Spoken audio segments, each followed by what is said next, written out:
Good morning everyone. আজকে 23 মে আর এখন বাজে ভোর 5:05।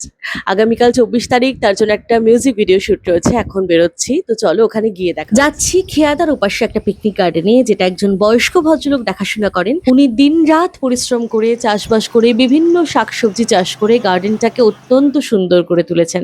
আমাদের নজরুল জয়ন্তী উপলক্ষে একটা মিউজিক ভিডিও শুট ছিল, যেটা অলমোস্ট 7টা থেকে আমরা শুরু করেছি, 8:30টার মধ্যে কমপ্লিট হয়ে গেছে। তারপরে আমরা বাড়ি ফিরে এসেছি। বাড়ি ফিরে আমার অ্যাকচুয়ালি আজকে প্রচুর কাজ রয়েছে, বিকেলে একটা প্রোগ্রাম রয়েছে, তো তার জন্য অনেক প্রিপারেশন করতে হবে।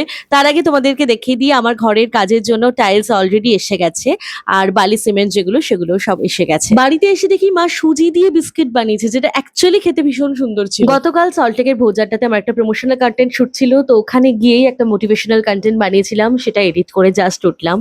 আজকে হাতে একদমই সময় নেই, বাট তাও চা খাওয়ার সময়টায় একটু বই নিয়ে বসেছিলাম বেলকনিতে। তোমরা জানো আমি সল্টলেকের নার্সারি থেকে বেশ কিছু ছোট ছোট গাছ এনেছিলাম, সেগুলোই বড় হচ্ছে আস্তে আস্তে। Okay, so this is the outfit for today's programme. যেহেতু রবীন্দ্রসঙ্গীত গাইছি, তাই লাল সাদা শাড়ি আর লাল সাদা জুয়েলারি। যেহেতু 4:30 থেকে প্রোগ্রাম স্টার্ট ছিল, তাই দুটোর মধ্যে বেরিয়ে পড়েছি বাড়ি থেকে, হাঁটতে যাচ্ছি এখন রোদের মধ্যে। আমাদের এখান থেকে এই দুপুরবেলা অটো পাওয়া ভীষণ চাপের, তাই কিছু করার নেই, ক্যাবই বুক করে নিয়েছি, ডাইরেক্ট চলে যাবো জয় হিন্দ অডিটোরিয়াম। আমাদের আজকে রয়েছে উদ্বোধনী সঙ্গীত অনুষ্ঠান, আর আমি এখানে সোলো পারফর্ম করব না, একটা গ্রুপের সাথেই পারফর্ম করতে এসেছি এখানে। যেহেতু অনেক সম্বর্ধনা দেওয়া এবং বক্তব্য রাখার ব্যাপার থাকে, তো প্রোগ্রাম শুরু হতে হতে 5:30 বেজে গেছে, আর আমাদের মোটামুটি 6টার মধ্যে সমস্ত কিছু কমপ্লিট হয়ে গেছে। প্রোগ্রাম শেষ করে সোজা সোনারপুর এসেছি, কালকে আবার নাচের প্রোগ্রাম রয়েছে, তার কিছু কেনাকাটা ছিল, তো সবকিছু করে বাড়ি ফিরতে ফিরতে 10টা বেজে গেল।